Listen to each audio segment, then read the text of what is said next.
Hi hello everyone, நான் உங்கள் மோனிஷா. நாம வந்துட்டு லாஸ்ட் கிளாஸில் கிறிஸ்டல் ஃபீல்ட் தியரி பற்றி ஃபுல்லாக பார்த்தோம், கரெக்ட்? ஸோ கிறிஸ்டல் ஃபீல்ட் தியரியில் வந்துட்டு எப்படி சிஎஃப்எஸ்சி கண்டுபிடிக்கிறது, தியரி என்னது, எப்படி ஸ்பிளிட்டிங் நடக்குது, ஸோ எவ்வளோ ஸ்பிளிட்டிங் நடக்குது, இதெல்லாம் பார்த்தோம். ஸோ இப்போ சிஎஃப்டிக்கும் சில லிமிடேஷன்ஸ் இருக்குது. இதுக்கப்புறம் வந்துட்டு ligand field theory and molecular orbital தியரின்னு 2 தியரி வந்திருக்கு. ஸோ சிஎஃப்டிலையும் சில லிமிடேஷன்ஸ் இருக்குது. அவங்க அசியூம் பண்ணது சில ப்ராப்ளம்ஸ் இருக்குது. அது என்ன லிமிடேஷன் பார்ப்போம். ஸோ லிமிடேஷன் பார்த்ததுக்கப்புறம் வந்துட்டு கலர் ஆஃப் த காம்பவுண்ட் பற்றி இன்னும் கொஞ்சம் டீட்டெயிலாக வந்து நம்ம பார்க்க வேண்டியது இருக்குது. ஓகே, நம்ம டிடி டிரான்சிஷன் மட்டும்தான் பார்த்தோம். ஏன் வந்துட்டு கலர் வருதுன்னு சொல்லிட்டு டைட்டானியம் காம்ப்ளெக்ஸ் வச்சு ஒன்று பார்த்தோம். ஸோ அதுக்கப்புறம் வந்துட்டு nickel complex, right? So nickel complex புக்கில் இருக்கிறது அந்த காம்ப்ளெக்ஸ் வந்துட்டு by changing the ligand how the colour is changing அப்படின்னு சொல்லி நம்ம பார்த்தோம், சரியா? ஆனால் வந்துட்டு இன்னும் அதை தாண்டி டிடி தாண்டி இன்னொரு கலர் ஆஸ்பெக்ட் இருக்குது. ஸோ அதை பற்றி பார்த்துட்டு கடைசியில் ஆர்கானோமெட்டாலிக் காம்பவுண்ட்ஸ் பற்றி பார்க்கலாம், சரியா? ஸோ நமக்கு சினர்ஜிக் எஃபெக்ட்னு சொல்லிட்டு அந்த டாபிக் கொடுத்துருப்பாங்க கார்பனல் காம்பவுண்ட்ஸ் வச்சு. ஸோ அதை பற்றி நம்ம டீட்டெயிலாக பார்க்கணும். ஓகே, ஸோ ஃபர்ஸ்ட் வந்துட்டு limitations of CFT. So CFT கண்டுபிடிச்சிட்டாங்க, ஓகே. நிறைய வந்துட்டு அதில் நிறைய ப்ராப்ளம் சால்விங் எல்லாமே வந்துட்டு நமக்கு எப்படி கலர் ஏன் வருது, எவ்வளோ வருது, சீரீஸ் கொடுத்துருக்காங்க. ஸோ நிறைய ஆஸ்பெக்ட்ல ஹெல்ப் பண்ணியிருக்காங்க. ஸ்டில் வந்துட்டு அவங்கள்ட்ட சில லிமிடேஷன்ஸ் இருக்கும்.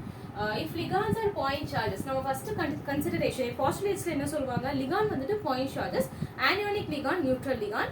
ஆனியோனிக் லிகான்ல அந்த பாயிண்ட் சார்ஜ்ன்றது ஆனியான் தான், சரியா? பாயிண்ட் சார்ஜ்ன்றது நெகட்டிவ் ஒரு பாசிட்டிவ் சார்ஜ் இருக்கும், ரைட்? ஸோ இங்கே நெகட்டிவ் சார்ஜ். அடுத்து நியூட்ரல்ல வந்து டைபோலா நம்ம பிரிச்சுக்கிட்டு நெகட்டிவ் பார்ட் நம்ம பாயிண்ட் சார்ஜை வச்சுக்கணும்னு சொல்றோம். ஓகே, ஸோ அப்போ நியூட்ரல்ல வந்து நெகட்டிவ் சார்ஜ் அதிகமா இருக்குமா, இல்ல ஆனியோனிக்ல நெகட்டிவ் சார்ஜ் அதிகமா இருக்குமா? Obviously ஆனியோனிக்ல, right? ஸோ அப்போ ஆனியோனிக்ல நெகட்டிவ் சார்ஜ் இருக்கும்போது அதுதானே நிறைய ஸ்பிளிட்டிங் செய்யணும், நிறைய ஸ்பிளிட் பண்ணி விடணும். ஸோ அது வந்துட்டு இப்போ எப்படி வந்து லிகாண்ட் அப்ரோச் பண்ணிச்சு. So if we have orbital like this, ligand வந்துட்டு இங்கேருந்து அப்ரோச் பண்ணுதுன்னா இப்போ நெகட்டிவ் சார்ஜ் இங்கே தான் அதிகமாக இருக்கு. எதுல? ஆனியோனிக்ல தான் வந்துட்டு ரொம்ப அதிகமாக இருக்கு நெகட்டிவ் சார்ஜ். அப்போ இதுதானே ஹை ரிப்பல் பண்ணணும். ஹைலி ரிப்பல் பண்ணாதான் ஸ்பிளிட்டிங் வந்துட்டு அதிகமாக இருக்கும். இந்த டெல்டா நாட்டோ இல்லை டெல்டா டியோ, delta naught or delta t, அப்போதான் ரொம்ப டிஸ்டன்ஸ், இதோட டிஸ்டன்ஸ் ரொம்ப அதிகமாக இருக்கும் if anion is coming and splitting it. ஆனால் நம்ம ஸ்பெக்ட்ரோகெமிக்கல் சீரிஸ் பார்த்த வரைக்கும் எப்படி இருக்கு, முதல்ல இந்த லிகான்ஸ் எல்லாம் வருது, ஜெனரலி இப்படி தான் வருது. லிகான்ஸ் எல்லாம் லெஸ் ஸ்பிளிட்டிங்கு, அடுத்து வந்துட்டு ஆக்சிஜன் கண்டெய்னிங்கு, அதுக்கப்புறம் வந்துட்டு நம்மளோட நைட்ரோஜன் கண்டெய்னிங், அடுத்து கார்பன் கண்டெய்னிங், இப்படி தான் வரும். இதெல்லாம் வரும்போது ஆல்மோஸ்ட் நியூட்ரலாக இருக்கும். அண்டு இந்த இடத்துல கார்பன் இதுதான் வந்துட்டு ஹைலி ஸ்பிளிட்டிங், ரொம்ப டெல்டா நாட் கேப், ரொம்ப டெல்டா டி கேப் கொண்டு வரது யாரு? CO தான். ஆனா நம்ம இவங்க சொன்னபடி பார்த்தோம்னா எக்ஸ் மைனஸ் தான் வர வைக்கணும். F minus, C L minus, B R minus, I minus, இவங்க தான் வந்துட்டு நிறைய ஸ்பிளிட் பண்ணணும். பட் ஸ்பெக்ட்ரோகெமிக்கல் சீரிஸ் வச்சு பார்க்கும்போது, இவங்க சொன்ன அசம்ஷன் வச்சு பார்க்கும்போது the opposite is there. So அது ஒரு லிமிடேஷன். ஏன் இப்படி சொன்னாங்கன்றது. அடுத்து வந்துட்டு நம்ம ஃபர்ஸ்ட் பாயிண்டே என்ன அப்படின்னா எலக்ட்ரோஸ்டாட்டிக் இன்ட்ராக்ஷன் தான் நம்ம கன்சிடர் பண்ணிருப்போம். எலக்ட்ரோஸ்டாட்டிக் இன்ட்ராக்ஷன் என்னது? மெட்டலுக்கும் லிகாண்டுக்கும் நடுவில் ஒரு பாண்ட் இருக்குல்ல, அதை எப்படி கன்சிடர் பண்ணிப்போம்? அயானிக் பாண்டை கன்சிடர் பண்ணிப்போம். கிறிஸ்டல்ஸ்ல வந்துட்டு எப்படி வந்துட்டு கிறிஸ்டல்ல என்ன இருக்கு? NaCl கிறிஸ்டல் இருக்கா? ஸோ NaClல Na-க்கும் Cl-க்கும் நடுவில் இருக்கிறது அயானிக் பாண்ட். அந்த மாதிரி அயானிக் இன்ட்ராக்ஷன் தான் மெட்டலுக்கும் லிகாண்டுக்கும் நடுவில்னு சொல்லியிருந்தோம், சரியா? ஆனா நம்ம ஃபஜாஸ் ரூல் படி எந்த ஒரு பாண்டும் 100% அயானிக்கும் கிடையாது, எந்த ஒரு பாண்டும் 100% குவாலண்ட்டும் கிடையாது. அப்போ குவாலண்ட் கேரக்டர் பத்தி ஏன் இந்த இடத்துல நம்ம பேசல அப்படின்னு சொல்லி கேட்டிருப்பாங்க. ஸோ செகண்ட் வந்துட்டு இதான் லிமிடேஷன். ஃபர்ஸ்ட் லிமிடேஷன் வந்துட்டு பாயிண்ட் சார்ஜ் கன்சிடர் பண்ணிருக்காங்க, ஸ்பெக்ட்ரோகெமிக்கல் சீரிஸ் வச்சு வரும். செகண்ட் பாயிண்ட் வந்துட்டு அயானிக் பாண்ட் அதுல குவாலண்ட் கேரக்டர் எவ்வளோ, அதை பத்தி எதுவுமே சொல்லல, சொல்லாத வச்சு கேட்டிருக்காங்க. தேர்ட் வந்து தீஸ் ஆர் எக்ஸ்பிளைன்ட் பை, இதெல்லாம் வந்துட்டு இப்ப சொன்னேன்ல இதோட ஹையஸ்ட் லெவல் ஆஃப் தியரி. இது வந்துட்டு சிஎஃப்டிக்கு அப்புறம் சில தியரிஸ் வந்துச்சு. அதான் வந்துட்டு LFT, லிகாண்ட் ஃபீல்டு தியரி. அது சிஎஃப்டி, கிறிஸ்டல் ஃபீல்டு தியரி. இது LFT, லிகாண்ட் ஃபீல்டு தியரி. அடுத்து molecular orbital theory. Molecular orbital theory பத்தி நம்ம 11th ஸ்டாண்டர்ட் கெமிக்கல் பாண்டிங் சாப்டர்ல பார்த்திருப்போம். ஆனா வந்துட்டு அது சும்மா லோவஸ்ட் லெவல் தான், சரியா? இதை பத்திலாம் எக்ஸ்பிளைன் பண்றதுக்கு வந்து நம்ம பார்க்கல MOT. ஓகே, ஸோ MOT வந்துட்டு கெமிக்கல் பாண்டிங்ல இந்த சிம்பிளா என்ன சொல்றது, P2 He2 H2 இதோட பாண்ட்ல எப்படி எவ்வளவு பாண்ட் ஃபார்ம் ஆகுது அதான் பார்த்துருக்கோம், சரியா? ஸோ அதை பத்தி நம்மளோட கோஆர்டினேஷன் காம்பவுண்ட் பத்தி MOT வச்சு சொல்லியிருப்பாங்க, லிகாண்ட் ஃபீல்ட் தியரி வச்சு சொல்லியிருப்பாங்க. So these are the limitations. இது நல்லா பார்த்துக்கோங்க, 2 லிமிடேஷன்ஸ் தான். ஸோ ஃபர்ஸ்ட் ஒன் வந்துட்டு பாயிண்ட் சார்ஜஸ், செகண்ட் ஒன் வந்துட்டு 100% குவாலண்ட் கிடையாது, 100% அயானிக் பாண்ட் எந்த பாண்டும் கிடையாது, கேரக்டர் எந்த பாண்டும் கிடையாது. ஸோ அப்போ என்ன கேரக்டர், எவ்வளோ குவாலண்ட் கேரக்டர் அதில் இருக்கு. ஓகே, ஸோ காப்பி பண்ணிக்கோங்க. நெக்ஸ்ட் வந்து நம்ம சொன்ன மாதிரி colour of the coordination compound. So colour வந்துட்டு 2 ரீசனால வருது. ஒன்று டிடி டிரான்சிஷன் நடக்கணும். ஓகேவா? டிடி டிரான்சிஷன் இதுக்கு மாதிரி பார்த்துருக்கோம் ரிசல்ட் ஃபேஸில் எக்ஸ்பிளைன் பண்ணும்போது. அடுத்து வந்துட்டு சார்ஜ் டிரான்ஸ்ஃபர் ஸ்பெக்ட்ரா. இதை பற்றி அங்கங்கே சில பாயிண்ட்ஸ் கொடுத்துருப்பாங்க, பட் டீட்டெயிலாக ஒரு டாபிக்கு கீழேன்னு கொடுத்துருக்க மாட்டாங்க என்சிஆர்டியில். சரியா? ஃபர்ஸ்ட் வந்து டிடி டிரான்சிஷன் பார்ப்போம். ஸோ டிடி டிரான்சிஷனா என்ன இருக்கும்? ஸோ இப்போ நமக்கு வந்துட்டு ஒரு 5 ஆர்பிட்டால் இருக்கு டீல, ரைட்? ஸோ 5 ஆர்பிட்டால் இருக்கு. இது வந்துட்டு ஸ்ப்ளிட் ஆகுது. T2G அண்ட் ஈஸியா வந்துட்டு ஸ்ப்ளிட் ஆகுது. T2G ஈஸியா ஸ்ப்ளிட் ஆகுது. ஸோ ஸ்ப்ளிட் ஆகும்போது if I have 1 electron, D1 configuration, ஒரு எலக்ட்ரான் இருக்கு. அந்த ஒரு எலக்ட்ரான் என்ன பண்ணும்? இங்க இருந்து மேலே ஏறி போகும். எப்படி மேலே ஏறி போக முடியுது? இதுக்கு எனர்ஜி லெவல் கேப் இருக்குல்ல. ஸோ எனர்ஜியை தாண்டி அந்த படிக்கட்டை தாண்டி ஏறி போகணும்னு நமக்கு வெளியில இருந்து ஒரு எனர்ஜி சோர்ஸ் வரணும். சரியா? ஸோ வெளியில இருந்து வந்துட்டு we have Hν. Okay, so sunlight ஏதோ ஒன்று வருது. ஸோ எனர்ஜி வச்சுட்டு இது மேலே எலக்ட்ரான் போகுது. ஸோ மேலே எலக்ட்ரான் போனதுக்கு அப்புறம் வந்துட்டு இட் வில் ஃபீல் அன்ஸ்டேபிள் தேர். அங்க அன்ஸ்டேபிளா இருக்கிறனால என்ன பண்ணும்? திருப்ப கீழே இறங்கி வந்துடும். சரியா? ஸோ திருப்ப கீழேயே இறங்கி வந்துடும். அப்ப என்ன அர்த்தம்? ஈஜியில வந்துட்டு ஒன்னு இருந்தது, இப்ப இருக்காது, திருப்ப கீழே வந்தது. இந்த மாதிரி கீழே வரும்போது சில எனர்ஜியை அது ரிலீஸ் பண்ணும். சரியா? அது அப்சர்வ் பண்ண எனர்ஜியை தவிர்த்து ரிமைனிங் எனர்ஜியை இல்லைன்னா ஆப்போசிட் எனர்ஜியை அது ரிலீஸ் பண்ணிடும். இந்த கலர் சர்க்கிள்ல பாத்தீங்கன்னா தெரியும், இது ஆல்ரெடி ட்ரா பண்ணியிருக்கேன். ஸோ வித் ஜிஆர்ல ஐ மட்டும் விட்டுறணும்.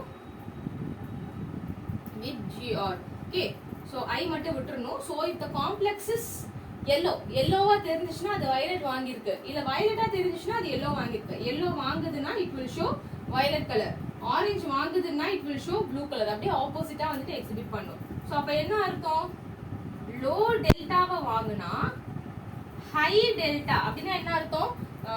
Lambda, sorry not delta, lambda. லாம்டானா என்ன அர்த்தம்? Wavelength. So low wavelength வாங்கினா ஹை வேவ் லென்த்தை காமிக்கும். ஆர் ஹை வேவ் லென்த்தை வாங்கினா லோ வேவ் லென்த் கொடுக்கும். ஏன்னா ஆப்போசிட் தானே, ஆப்போசிட்ல காமிக்கிறதுனால கொஞ்சம் அப்படியே ஆப்போசிட்டா ஹை வாங்கினா லோ காட்டும், லோ வாங்கினா ஹை காட்டும். இந்த மாதிரி தான் வந்து தெரியும் நமக்கு. சரியா?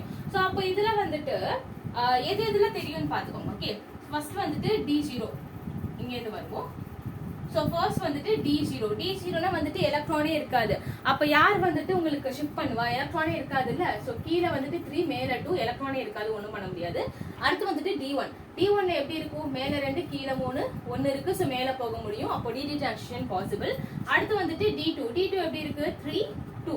ஸோ 1, 2 இப்படியே மேல போக முடியும். ஸ்பின் மாறாம அப்படியே மேல போகணும், அதான் இம்பார்ட்டன்ட். ஸ்பின் மாறாம அப்படியே மேல போகணும். ஸோ இங்கேயும் வந்துட்டு பாசிபிலிட்டி இருக்கு.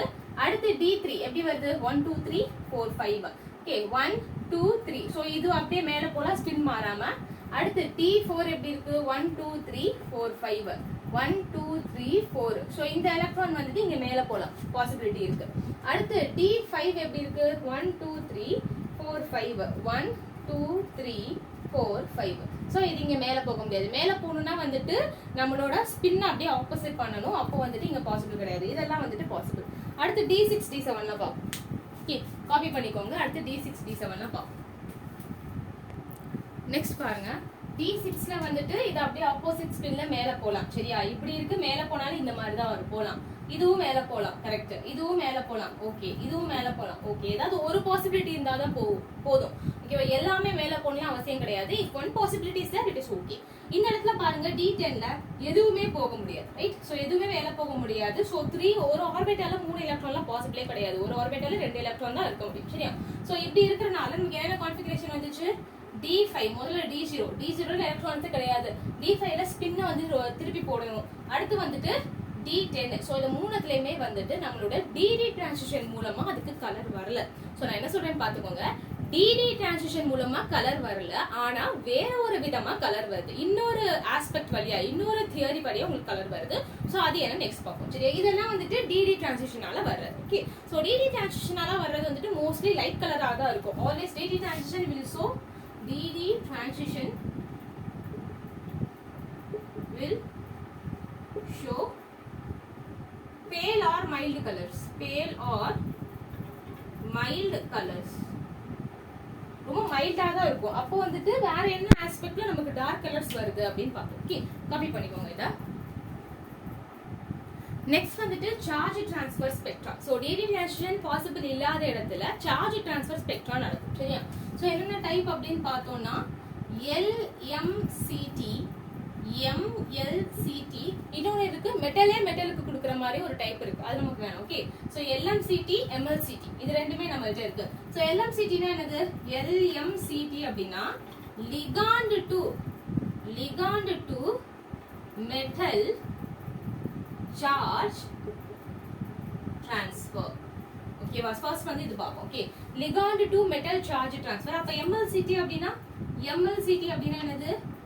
Metal to ligand charge transfer.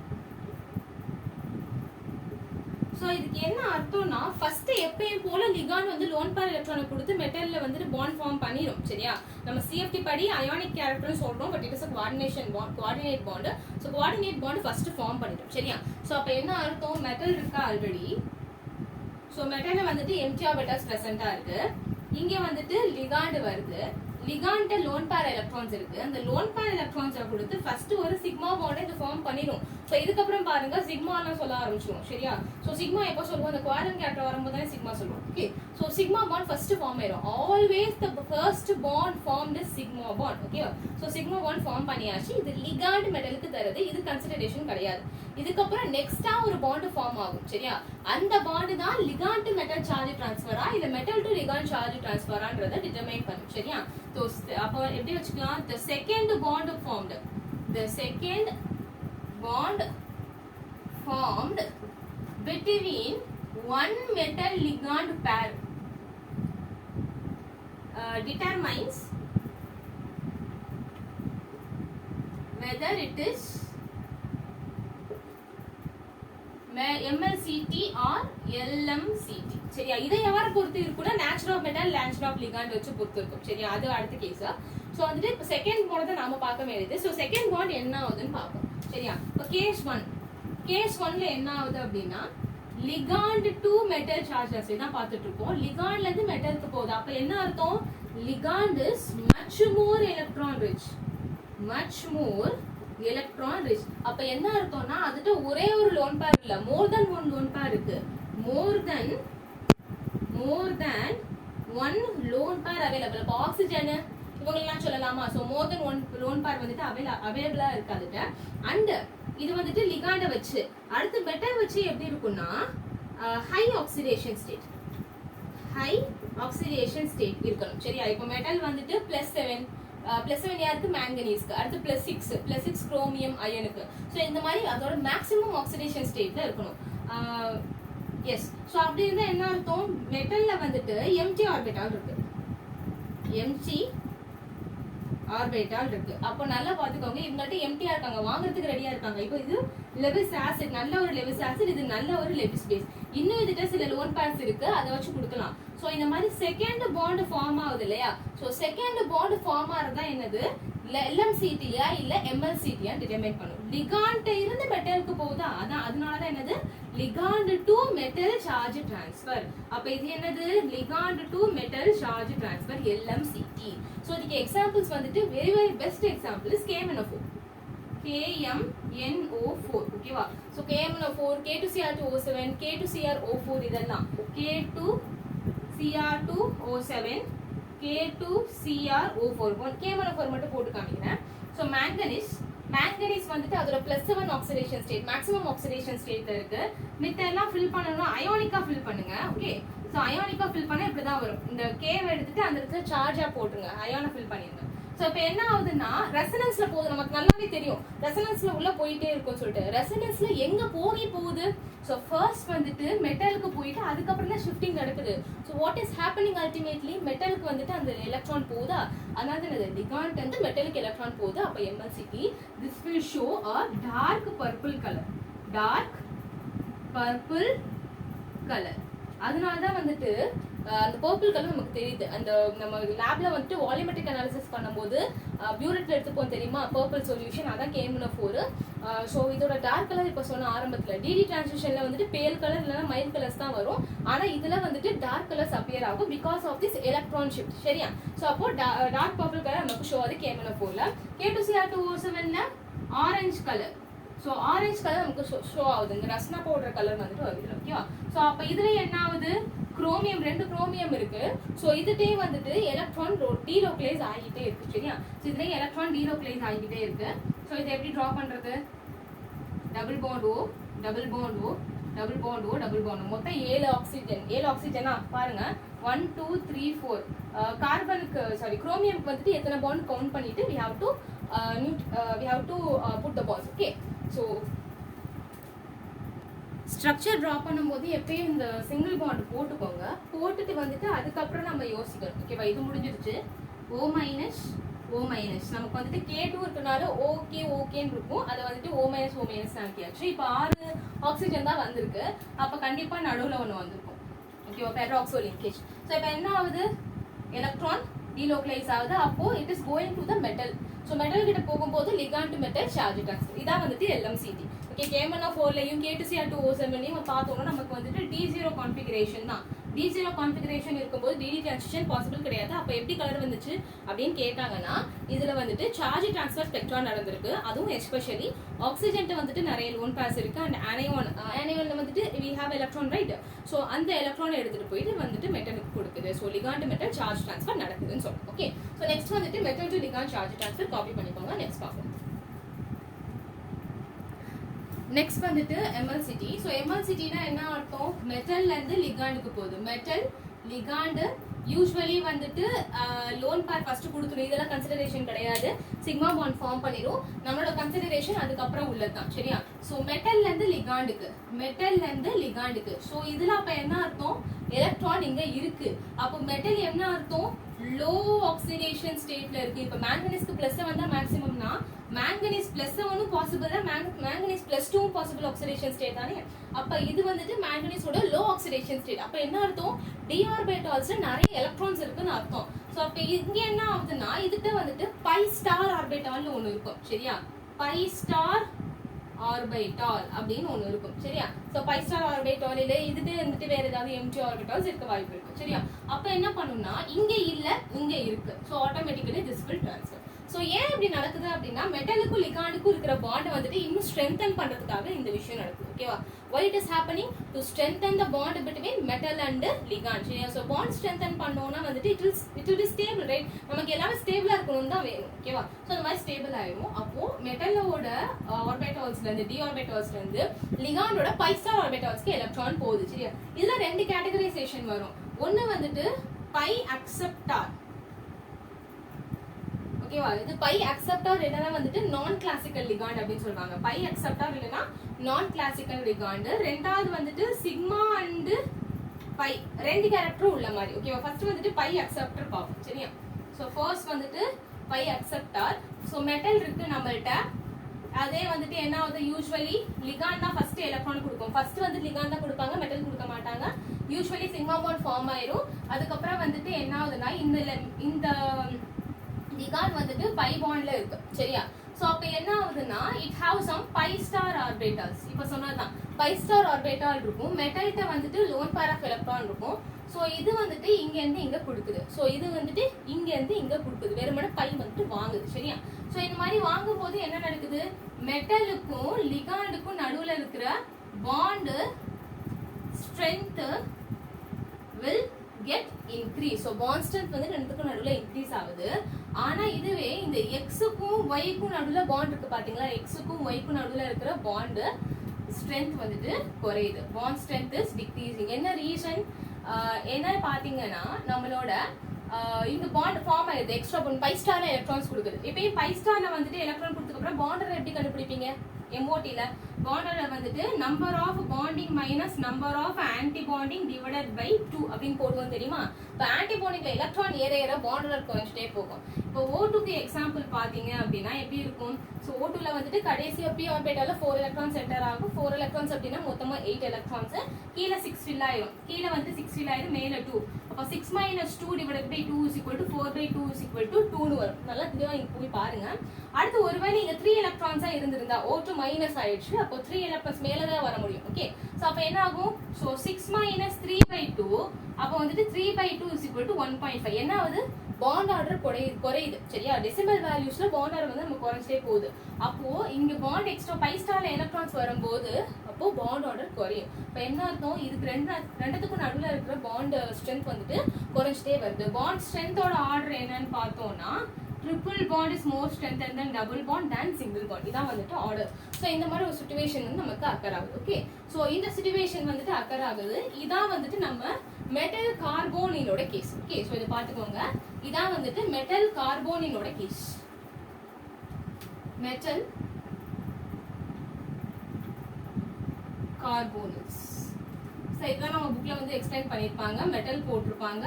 Have electron from ligand. Ligand வந்து எலக்ட்ரான் வந்திருக்கும். ஸோ இந்த லிகாண்ட் வந்துட்டு என்னவா இருக்குன்னா C ட்ரிபிள் பாண்ட் ஓவா இருக்கும். இதுல pi star orbital available. So மெட்டல்ல இருந்து லோன் பேர்ஸ் போயிட்டு பை ஸ்டார் ஆர்பிட்டால ஆக்குபை ஆகும். ஸோ அப்படி ஆக்குபை ஆகும்போது இதெல்லாம் நடக்கும் சரியா. ஸோ அப்போ இது வந்துட்டு இம்பார்ட்டன்ட். மெட்டலுக்கும் லிகாண்டுக்கும் நடுவில் இருக்கிற பாண்ட் ஸ்ட்ராங் ஆகுது. கார்பனுக்கும் ஆக்சிஜன் நடுவில் இருக்கிற பாண்ட் வந்துட்டு வீக் ஆகுது. ஸோ இதை பத்தி வேற சில காம்பவுண்ட்ஸ்லாம் கொடுத்துருப்பாங்க. ஓகே, ஸோ இந்த மாதிரி வந்து இன்னொரு பாண்ட் இருக்குது தெரியுமா, அது பேக் சைட் நடக்குதுன்னு சொல்லுவாங்க. So this is happening in the back side and another bond is forming here. So இதுக்கு பேர் தான் வந்துட்டு synergic effect. Synergic effect. Okay, so இதுக்கு பேர் தான் சினர்ஜிக் எஃபெக்ட்னு சொல்லுவாங்க. இல்லைன்னா வந்துட்டு பேக் பாண்டிங் அப்படின்னு சொல்லுவாங்க. ஓகே, இதுதான் இம்பார்ட்டன்ட். ஸோ பேக் பாண்டிங் இந்த கலர்ல இருந்து அப்படியே டிராவல் ஆகி வருது. ஓகே, ஸோ கலர்ல இருந்து வருது இது. ஸோ கலர்ல என்ன பார்த்தோம், ஒன்று டிடி டிரான்சிஷன், அடுத்து சார்ஜ் டிரான்ஸ்ஃபர் ஸ்பெக்ட்ரா. ஸோ அதில் வந்துட்டு LMCT K-4 அதெல்லாம் பார்த்தோம். இது MLCT மெட்டல்ல இருந்து லிகாண்டுக்கு போகுது பை ஸ்டார் ஆர்பிட்டால் இருக்கு. ஓகே, இதுல மெட்டல் கார்போனில்ஸ் பார்ட் நமக்கு தனியாக கொடுத்துருப்பாங்க. அதுல வந்துட்டு சினர்ஜிக் எஃபெக்ட்ன்ற வேர்டு வரும். ஸோ இங்க இருந்து தான் நம்மளோட ஆர்கானோ மெட்டாலிக் காம்பவுண்ட்ஸ்ன்ற டாபிக்கும் வந்துட்டு எமர்ஜ் ஆகுது சரியா. ஸோ ஆர்கானோ மெட்டாலிக் காம்பவுண்ட்ஸ் பேர் பாருங்க, ஆர்கானோ மெட்டாலிக் காம்பவுண்ட்ஸ். ஸோ இந்த வார்த்தை வந்துட்டு இங்க பார்க்கும்போது உங்களுக்கு அர்த்தம் தெரிஞ்சிடும் சரியா. ஸோ ஆர்கானோ என்னது, ஆர்கானிக் பார்ட். மெட்டல் அப்படின்னா வந்துட்டு almost inorganic part. So organic பார்ட்டையும் இன்ஆர்கானிக் பார்ட்டையும் மெர்ஜ் பண்ற மாதிரி அட்லீஸ்ட் ஒரு மெட்டல் கார்பன் பாண்ட் ஆச்சும் இருந்தா அதுக்கு பேரு ஆர்கானோ மெட்டாலிக் காம்பவுண்ட். இதோட டெஃபினிஷன் வேரி ஆகும். சம்டைம்ஸ் வந்து சிலிகான் கூட இருந்துச்சுனாலும் அது பேர் ஆர்கானோ மெட்டாலிக் காம்பவுண்ட் தான் சொல்லுவாங்க. பட் ஸ்டில் சும்மா சொல்றோம், ஒரு வைட் ரேஞ்ச் ஆஃப் எக்ஸ்பிளனேஷன் அப்படின்னா அட்லீஸ்ட் ஒரு மெட்டல்ல இருந்து லிகாண்டுக்கு ஒரு மெட்டல் கார்பன் பாண்ட் இருந்துச்சு, அட்லீஸ்ட் ஒன்று இருந்துச்சுன்னா அதுக்கு பேர் ஆர்கானோ மெட்டாலிக் காம்பவுண்ட் சொல்லுவோம். ஸோ அந்த ஆர்கானிக் மெட்டாலிக் காம்பவுண்ட்ஸ் தான் வந்துட்டு இதெல்லாம். இதுல வந்துட்டு ஒரு 5-6 எக்ஸாம்பிள் கொடுத்துருப்பாங்க. அந்த 5-6 எக்ஸாம்பிள் ஓகே காப்பி பண்ணிக்கோங்க. இந்த ஆர்கானோ மெட்டாலிக் காம்பவுண்ட் பத்தி இந்த மெட்டல் கார்போனில்ஸ்ன்ற ஒரு டாபிக் கீழே வரும். மெட்டல் கார்போனில்ஸ், மெட்டலும் கார்போனில்ஸும் வந்துட்டு ஜாயின் ஆயிருக்கிற மாதிரி. ஸோ நமக்கு என்னென்ன எக்ஸாம்பிள் கொடுத்துருப்பாங்கன்னா ஒன்லி ஹோமோலிட்டிக் கார்போனில்ஸ். ஹோமோலிட்டிக் அப்படின்னா என்னது, எல்லாமே ஒரே மாதிரி லிகாண்டா தான் இருக்கும், வேற ஏதாவது லிகாண்ட் வந்து கலந்துருக்கா சரி. ஸோ அதை நான் 1 2 3 4 5 எக்ஸாம்பிள்ஸ் கொடுத்துருக்காங்க. அதில் ஸ்ட்ரக்சரும் கொடுத்துருக்காங்க. Maybe it is important Phars. Okay, so அந்த ஸ்ட்ரக்சர்ஸ் வந்து நம்ம பார்த்தாலே தெரிஞ்சிடும். இவ்வளோ நேரம் இவ்வளோ பிபிடியில் இவ்வளோ காம்பவுண்ட்ஸ் போட்டிருப்போம். So it will be easy for us. Still இந்த டயக்ராம்ஸ்ல இந்த ஸ்ட்ரக்சர்லாம் நம்ம போடுவோம். ஓகே, ஸோ ஹோமோலிட்டிக் கார்போனில்ஸ்ல ஸ்பெஷாலிட்டி என்னன்னா எல்லாமே பர்ஃபெக்ட் அரேஞ்ச்மெண்ட்ஸ்ல இருக்கும். இப்போ டெட்ராஹைட்ரல்னா perfectly it will be tetrahedral. என்ன ரீசன்னா எல்லாமே ஒரே மாதிரி லிகாண்ட் தானே. ஸோ ஒரே மாதிரி லிகாண்ட் இருக்கும்போது ஒரே அளவான ரிப்பல்ஷா தான் நமக்கு இருக்கும். ஸோ ஒரே அளவான ரிப்பல்ஷன்னா எல்லா லிகாண்டுக்கு நடுவுலையும் ஒரே மாதிரி கேப் தான் இருக்கும் சரியா. ஸோ ஒரே மாதிரி கேப்ஸ் இருக்குன்னா என்ன அர்த்தம், ஒரே மாதிரி ஆங்கிள் தான் இருக்குன்னு அர்த்தம். ஃபர்ஸ்ட் வந்துட்டு நிக்கல் டெட்ரா கார்போனில், இந்த டெட்ரா கார்போனில் நிக்கல் அப்படின்னு சொல்லலாம். ஸோ அப்போ எப்படி இருக்கும், டெட்ராஹைட்ரல் சொல்லியிருக்காங்க. ஸோ நிக்கல் வந்து நடுவில் இருக்கும். அண்ட் அதை சுற்றி 4 பாண்ட் வந்துட்டு கார்போனில். ஸோ கண்டிப்பாக இங்கே என்ன இருக்கும், கார்பன் நிக்கல் டென்ட் வந்துட்டு கார்பனுக்கு எலக்ட்ரான் போகும். நிக்கல் பார்த்துக்கோங்க D8 அதுக்கு ஓகேவா. ஸோ இங்கே ஆக்சிடேஷன் ஸ்டேட்டும் இல்லை, அப்போ D10ல இருக்கு. கண்டிப்பாக அதுக்கு நிறைய எலக்ட்ரான் இருக்கு. ஸோ அதை கொடுக்குது. ஓகே, ஸோ அடுத்து பாருங்க FeCO5 ட்ரைகோனல் பைபிரமிடல். நமக்கு ஸ்ட்ரக்சர் என்னன்னு தெரிஞ்சு நம்ம போட்டுடலாம். ட்ரைகோனல் பைபிரமிடல் எப்படி இருக்கும், நடுவில் வந்துட்டு மெட்டல், இப்படிதான் வந்துட்டு ட்ரைகோனல் பைபிரமிடல் இருக்கும். இதை வச்சு நம்ம போட்டுக்கலாம் ஓகேவா. ஸோ Fe நடுவில் இருக்கு. ஸோ இந்த மூணுமே வந்துட்டு பிளேன்ல இருக்கும், ஈக்விட்டோரியல் பொசிஷன்ல இருக்கும். இது ரெண்டும் ஆக்சியல் பொசிஷன்ல இருக்கும். ஓகே, ஸோ எல்லாமே ஒரே டைப் ஆஃப் லிகாண்ட்னால எது வந்துட்டு ஆக்சியலுக்கு வரணும், எது ஈக்விட்டோரியல் வரணும்லாம் பிரச்சனை இல்லை. ஓகே, ஸோ அடுத்து வந்துட்டு CrCO6 ஆக்டாஹைட்ரலா இருக்கு. அப்போ வந்துட்டு இது கோபால்ட் நடுவுல இருக்கு. அதை சுத்தி வந்துட்டு பிளேன்ல 4 கார்போனில். அடுத்து டாப் அண்ட் பாட்டம்ல 2 கார்போனில். ஓகே, ஸோ இதான் வந்துட்டு ஆக்டாஹைட்ரல். நெக்ஸ்ட் வந்துட்டு இந்த ரெண்டும் தான் வந்துட்டு ரெண்டு மெட்டல் வச்சு வர்றது. இது கொஞ்சம் டிஃப்ரெண்டா இருக்கும். ஸோ இதெல்லாம் ஹாஃப் வச்சிங்கன்னா என்ன ஆகும், MnCO5. இந்த MnCO5க்கு நீங்க கண்டுபிடிச்சிங்கன்னா ட்ரைகோன் ஸ்கொயர் பிரமிடல் வரும். சரியா? ஸோ ஸ்கொயர் பிரமிடல்னா என்ன அர்த்தம், முதல்ல வந்துட்டு எந்த ஸ்ட்ரக்சர் ட்ரா பண்றதா இருந்தாலும் இது ரெண்டு மெட்டல் வச்சுன்னா அதுக்கு நடுவில் டைரக்டா பாண்ட் போட்டுக்கோங்க. சரியா? அதுக்கப்புறம் வந்துட்டு ஃபில் பண்ணிக்கோங்க. ஓகே, ஃபர்ஸ்ட் வந்துட்டு டைரக்ட்லி பாண்ட் Mn பாண்ட் பண்ணியாச்சு. இப்போ வந்துட்டு கார்போனில் 10 இருக்கு. ஈக்குவலா ஃபர்ஸ்ட் ஃபில் பண்ணணும். இங்கே ஒண்ணுனா இங்கே ஒண்ணு ஈக்குவலா ஃபில் பண்ணி பாருங்க.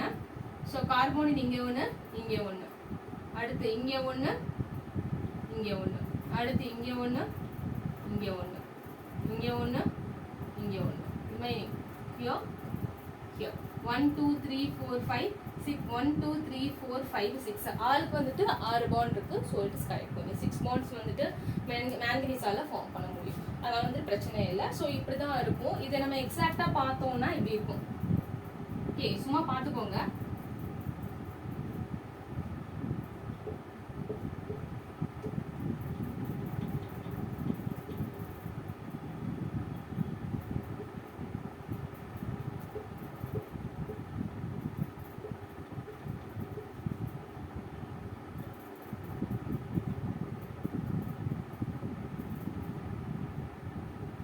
ஸோ இந்த மாதிரி ரெண்டு க்ளோஸ் பண்ற மாதிரி இருக்கும். ஓகே, ஸோ இதான் வந்துட்டு Mn2CO செயினோட ஸ்ட்ரக்சர். அடுத்து வந்துட்டு இதுல பிரிட்ஜிங் கார்போனில்ஸ்லாம் இருக்கு. Okay, so CO bond CO bridging carbonyls 2 வரும். பாக்க கீட்டோன் மாதிரி இருக்கும். ஓகே, ஸோ ரிமைனிங் எத்தனைக்கு 2 முடிஞ்சிச்சு, ரிமைனிங் 6 தான். அப்போ 1 2 3 4 5 6 இதான் வந்துட்டு ஸ்ட்ரக்சர். இந்த ஸ்ட்ரக்சர்ஸ் தான் கொஞ்சம் ஞாபகம் வச்சுக்கோங்க. இந்த கடைசி ரெண்டு தான் கஷ்டமா இருக்கும். இதெல்லாம் நீங்களே வந்துட்டு VPT வச்சு ஃபார்ம் பண்ணிடலாம். ஸோ இதான் வந்துட்டு மெட்டல் கார்போனில்ஸ். மெட்டல் கார்போனில்ஸ் நான் நல்லா ஞாபகம் வச்சுக்க வேண்டியது என்னன்னா, மெட்டல்ல இருந்து லிகாண்டுக்கு போகும். லிகாண்டோட பை ஸ்டார் ஆர்பிட்டால்ஸ்ல எலக்ட்ரானா வாங்கும். ஸோ அப்படி எலக்ட்ரானா வாங்குறதுனால கார்பனுக்கும் ஆக்சிஜனுக்கும் நடுவில் இருக்கிற பாண்ட் ஸ்ட்ரென்த் குறையும். ஏன்னா பாண்ட் ஆர்டர் குறையுது. அடுத்து ஏன்னா ஆன்டிபாடிக்ல போகுது எலக்ட்ரான். சரி, அடுத்து மெட்டலுக்கு கார்பனுக்கும் நடுவில் இருக்கிற பாண்ட் ஸ்ட்ரென்த் கொஞ்சம் அதிகமாகும். இந்த மாதிரி வந்துட்டு மெட்டல்ல இருந்து லிகாண்டுக்கு பாண்ட் போறதுக்கு எலக்ட்ரான் போறதுக்கு வந்துட்டு ஒரு பேர் வச்சிருக்காங்க, synergic effect. And it is called a back bonding. சரியா? ஸோ இதை ஞாபகம் வச்சுக்கணும். அதுக்கப்புறம் இந்த மெட்டல் கார்போனில்ஸோட ஸ்ட்ரக்சர் மட்டும் ஞாபகம் வச்சுக்கோங்க போதும்.